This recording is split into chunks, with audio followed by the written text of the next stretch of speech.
A victorious night for Colleen Mullen and the UAlbany Great Danes as they take down Maine in the semifinal game of the Jersey Mike's America East playoffs. And now it's on to the championship.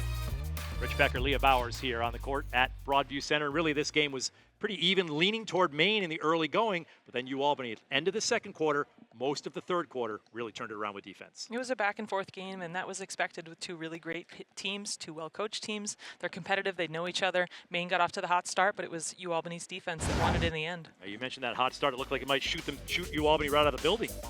Hodgson was really on fire from the beginning. She was 3 for 4 in the first quarter, but then the defense started ramping up. UAlbany took some time to get settled in. I thought Donovan hit a great, big-time energy-boosting 3 there to get the team going. And then they finished the second quarter with a lot of energy. Cooper, in the second half, had 16 points. She did everything she could to get her team going. She was doing it inside, getting offensive rebounds, putbacks, just doing a really nice job. Neither one of us could really buy baskets. I mean, Maine was doing really good in that first half, but it was all Jess Thomas and Kayla Cooper. I mean, Casey Donovan was really carrying us in that first half, and I was just really happy with the way that we executed.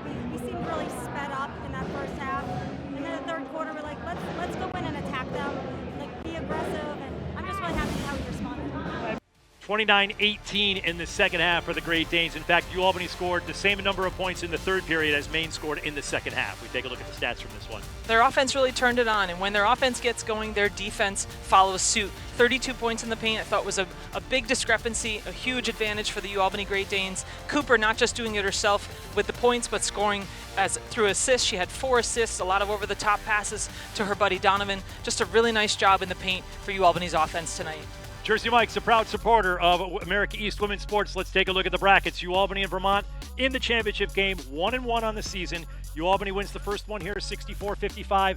Vermont looks very impressive in winning 59-50. Who you got in game 3? It's going to be a tough one. This is the tiebreaker, the rubber match, right? You want to see the number 1 versus the number 2. Vermont was not themselves in that first game here back in early January. UAlbany could probably say they weren't themselves either up in Patrick Gymnasium. I give UAlbany the advantage just because of the home court. It's the rematch of 2023, this time on UAlbany's home court at the Broadview Center Friday, 5 o'clock on ESPNU.